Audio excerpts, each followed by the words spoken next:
Hey guys, अभी हम लोग देख रहे हैं सिंक्रोनाइजेशन वाले टॉपिक को और उसी को कंटिन्यू करते हैं। और इससे पहले जो हम किए थे टाइप्स ऑफ सिंक्रोनाइजेशन तक कंप्लीट कर लिए थे, जिसमें हम दो टाइप का सिंक्रोनाइजेशन देखे थे। एक था कम्पिटिटिव, दूसरा था कोऑपरेटिव सिंक्रोनाइजेशन। तो इसी को कंटिन्यू करते हैं। और इसके एग्जाम्पल में हमने बताया था क्या, ये जो इनकन्सिस्टेंसी यहाँ पे क्रिएट हो रहा था और इधर जो है प्रोड्यूसर कंज्यूमर प्रॉब्लम। तो ये दोनों एग्जाम्पल को अभी हम लोग करने वाले हैं। ओके, तो चलिए सब दोनों एग्जाम्पल को पहले देखते हैं, कैसे इधर इनकन्सिस्टेंसी आता है और कैसे वो जो है प्रोड्यूसर कंज्यूमर प्रॉब्लम है। ओके, तो यहाँ पे एग्जाम्पल लेते हैं। जैसे हम यहाँ पे बताए थे प्रोसेस 1 एंड प्रोसेस 2, और यहाँ पे मेरे पास एक वैल्यू दिया गया है 5 और इस पे दोनों प्रोसेस काम कर रहा है और किस प्रकार से यहाँ पे इनकन्सिस्टेंसी आ रहा है उसको अभी हम लोग देखने वाले हैं। चलिए, तो इसको हम देखते हैं, उसके बाद हम प्रोड्यूसर कंज्यूमर प्रॉब्लम को भी देखेंगे। तो सबसे पहले यहाँ पे जो इनकन्सिस्टेंसी क्रिएट होके आ रहा है उसको देखते हैं कैसे वहाँ पे इनकन्सिस्टेंसी क्रिएट होगा। तो सपोज करिएगा हमारे पास ये प्रोसेस 1 है और ये प्रोसेस 2 है, ठीक है। और दोनों यहाँ पे एक वैल्यू पे काम कर रहा है जो कि है 5, और ये सी का वैल्यू, इसको वेरिएबल समझ सकते हैं। ओके, तो यहाँ पे हमारा ये काम चल रहा है और ये जो प्रोसेस कर रहा है इसको सी इक्वल्स टू सी माइनस कर रहा है, सी माइनस 1, और ये कर रहा है सी इक्वल्स टू सी प्लस 1। यही काम कर रहा है, ये कर रहा है माइनस 1 काम करने का और ये कर रहा है प्लस 1 काम करने का। तो इसका वैल्यू कब जो है 4 आएगा, कब जो है 6 आएगा, उसको हम लोग समझते हैं। ओके, तो यहाँ पे हम क्या करते हैं, लिखते हैं जैसे कि ये क्या है सी इक्वल्स टू सी माइनस 1 का ना, इसका हम इंस्ट्रक्शन लिखते हैं। जैसे इंस्ट्रक्शन नंबर 1 में ये क्या करेगा, लोड करेगा। लोड करेगा रजिस्टर R2, यहाँ पे मान लेते हैं सी को लोड कर देगा रजिस्टर में। लोड करने के बाद यहाँ पे क्या करेगा, ये डिक्रीज करेगा। डिक्रीज करेगा R2 को, एक टू एक से डिक्रीज कर देगा। और थर्ड स्टेप में क्या करेगा, डिक्रीज करने के बाद ये स्टोर करेगा आर सी को स्टोर कर देगा, सी के वैल्यू को R2 में स्टोर कर देगा। सी में क्या करेगा, R2 का वैल्यू को स्टोर कर देगा। ये इंस्ट्रक्शन इसी टाइप से चलेगा। ओके, अब ये इंस्ट्रक्शन देख लिए इसका। अब सेम इसी प्रकार से हम क्या करेंगे, सी इक्वल्स टू सी प्लस 1 का इंस्ट्रक्शन देखते हैं।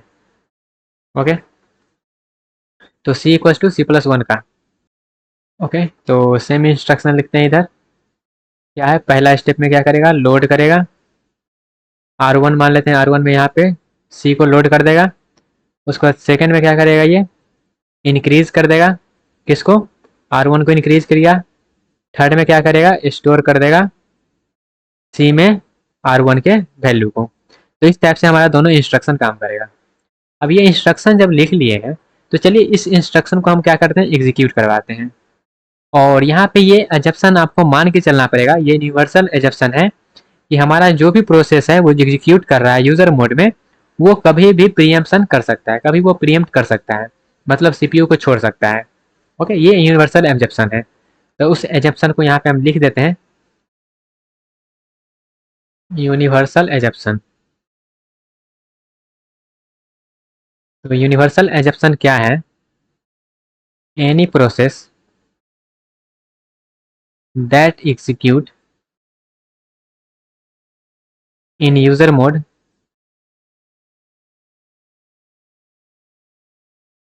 कैन गेट प्रीएम्प्ट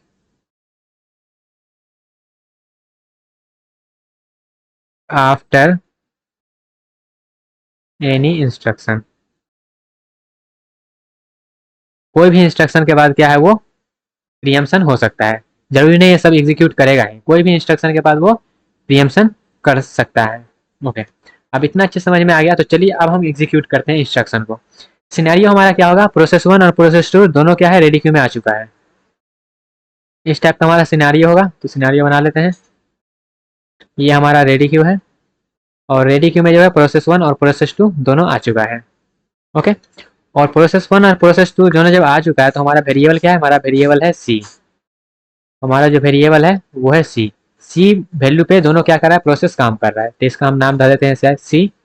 ओके, और उसके बाद क्या करना है, सी वेरिएबल इसका हो गया। एंड देन यहाँ पे हम वन बाय वन प्रोसेस को एग्जीक्यूट करवाते हैं और प्रीएम्प्ट करवाते हैं जैसा हमको नीड पड़ेगा। और यहाँ पे देखते हैं कब वैल्यू जो है 4 और कब वैल्यू 6 आएगा। तो अभी जो हमारा वैल्यू है इसका, अभी वैल्यू क्या है, अभी वैल्यू इसका 5 है। ठीक है, करेंटली में वैल्यू क्या है, 5 है। अब हमारा सीपीयू है, चलिए सीपीयू बना लेते हैं गोल से। ओके, ये हमने सीपीयू बना लिया। और सीपीयू पे सपोज करिएगा अभी आया P1, सीपीयू पे सबसे पहले आया P1, तो P1 को हम एग्जीक्यूट करवाते हैं। तो P1 को हम कुछ इस प्रकार से एग्जीक्यूट करवा रहे हैं।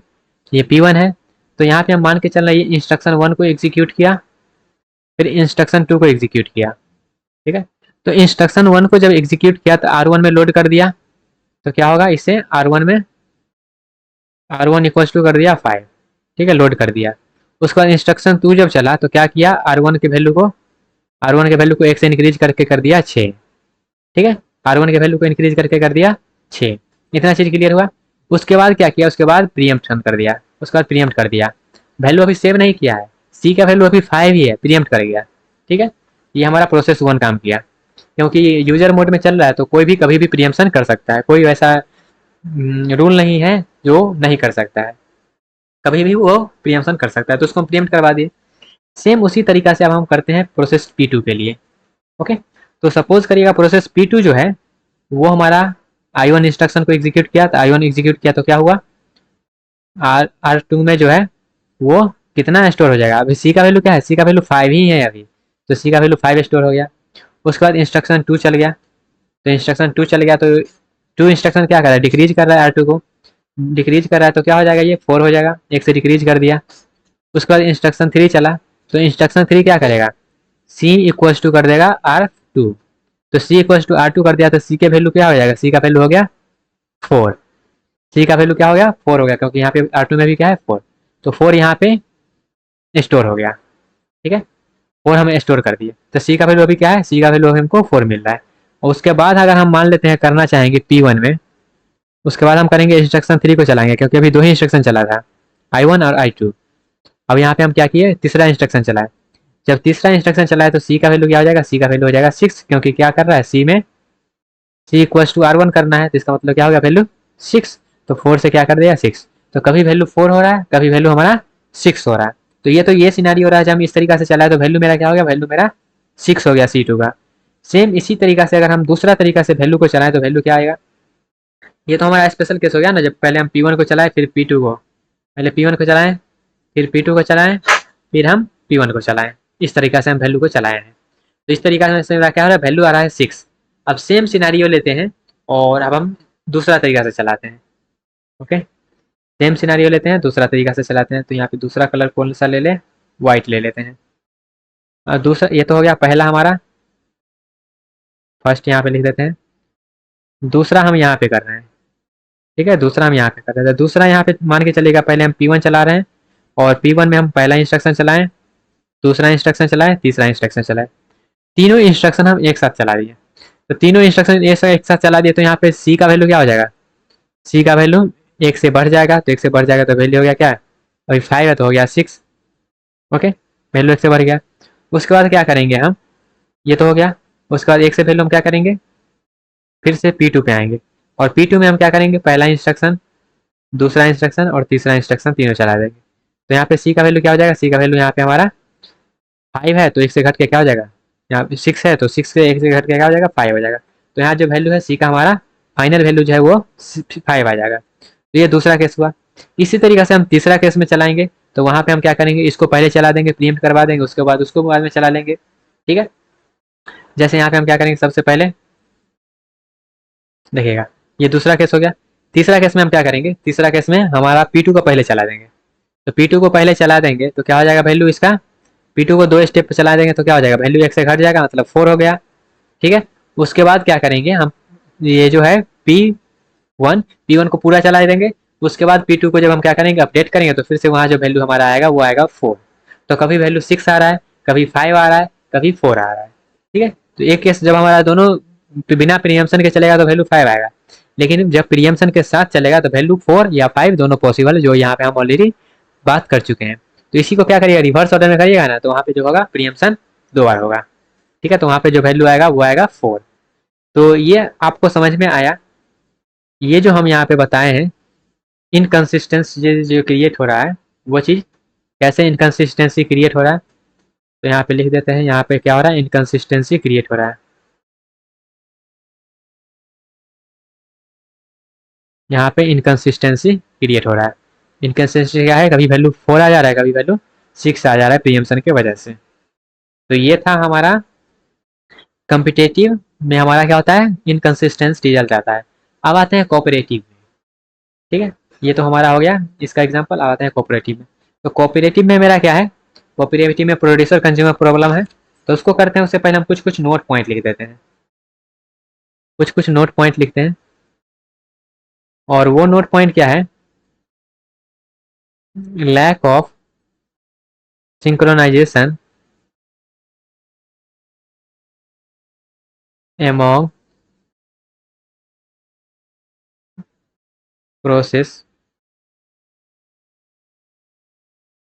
may lead to either inconsistency और डेटा लॉस। तो अगर सिंक्रोनाइजेशन रहेगा तो नहीं रहेगा तो इनकॉन्सिस्टेंसी आ सकता है, या फिर डेटा लॉस वहाँ पे हो सकता है। ये पहला नोट पॉइंट। दूसरा नोट पॉइंट कह रहा है lack of synchronization among cooperating process may lead to deadlock। Deadlock क्या होता है वो हम पूरा चैप्टर ही पढ़ेंगे इस पे, लेकिन फिलहाल के लिए डेडलॉक ऐसा सिनेरियो होता है जहाँ पे नहीं वो काम कर सकता है नहीं वो काम कर सकता है, दोनों स्टक कर जाता है। तीसरा चलते हैं। तीसरा, an application of an IPC environment may involve either competition और cooperation और both।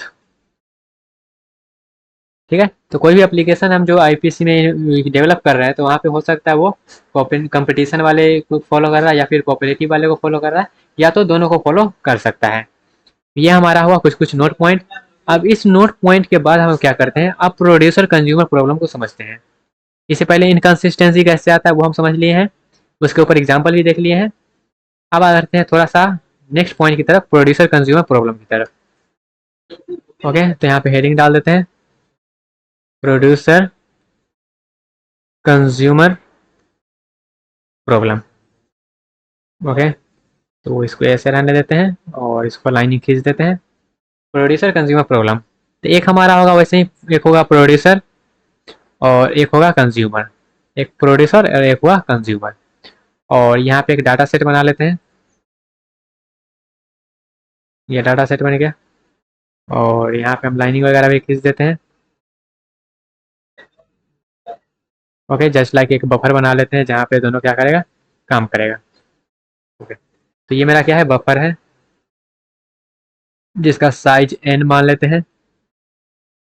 ओके, और इसका इंडेक्सिंग कर देते हैं 1 2 3 4 dot dot dot dot N, जैसे एरे में होता है ना उसी टाइप से है। ओके, n-1 होगा क्योंकि लास्ट में रहता है, 0 से स्टार्ट हो रहा है तो n-1 तक जाएगा। ओके, उसके बाद यहाँ पे बहुत सारा स्लॉट है, स्लॉट में डाटा भी स्टोर हो जाएगा, तो स्टोर कर लेंगे जैसे जैसे हम स्टोर करते जाएंगे। तो यहाँ पे हमारा क्या होगा, प्रोड्यूसर और एक होगा कंज्यूमर। तो हमारा एक इन होगा और एक आउट होगा, मतलब डाटा अगर इन करवा रहे हैं तो इन वाला होगा वेरिएबल, और अगर आउट कर रहे हैं तो आउट वेरिएबल वहाँ पे इंक्रीज होगा। जैसे कहने का मतलब ये है, अगर प्रोड्यूसर प्रोड्यूस कर रहा है तो इसका मतलब वहाँ पे वैल्यू इन होगा, और कंज्यूमर अगर कंज्यूम कर रहा है वैल्यू को तो क्या होगा, वो आउट होगा। तो हमारा कंडीशन क्या रहेगा, दो कंडीशन यहाँ पे चलेगा। कंडीशन जो हमारा है वो दो चीज पे मैटर करेगा।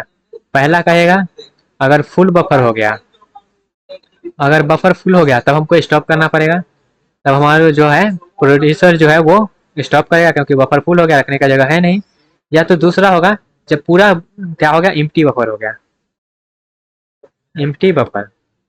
तो ये दो केस में क्या होगा मेरा, ये जो कंडीशन है वो डेडलॉक पे जाएगा। अगर पूरा भरा गया तो पूरा भरा गया तो दोनों में से जो है दोनों अगर ये जो पूरा अगर फुल हो गया तो प्रोड्यूसर प्रोड्यूस नहीं कर पाएगा, या तो अगर पूरा खाली हो गया तो कंज्यूमर कंज्यूम नहीं कर पाएगा। तो इसका इम्प्लीमेंटेशन किस प्रकार से होता है, वो इम्प्लीमेंटेशन का यहाँ पे हम कोड लिख रहे हैं, उसके बाद इसको हम समझेंगे। ओके, तो इम्प्लीमेंटेशन का कोड सिंपल सा ही है। तो इम्प्लीमेंटेशन ऑफ प्रोड्यूसर कंज्यूमर, तो सबसे पहले हम क्या करेंगे, साइज को डिफाइन कर लेंगे, हैश डिफाइन एन, एन को हम डिफाइन कर लिए, मान लेते हैं 100 ले लेते हैं साइज। ओके, और एक काउंट भी ले लेते हैं, काउंट इक्वल टू 0 कर लिए, जो कि बफर में कितना आइटम है वो काउंट करेगा। ओके, बफर में कितना आइटम है उसको काउंट करेगा। उसके बाद एक हम बना लेते हैं buffer int, buffer N size का बफर बना लिए हैं, एंड देन हम फंक्शन लिख रहे हैं अब, और फंक्शन लिख रहे हैं प्रोड्यूसर का। तो प्रोड्यूसर का फंक्शन किस प्रकार से लिखेंगे वो देखिएगा, वाइड, और जब मेरा क्या होगा, इंट आइटम,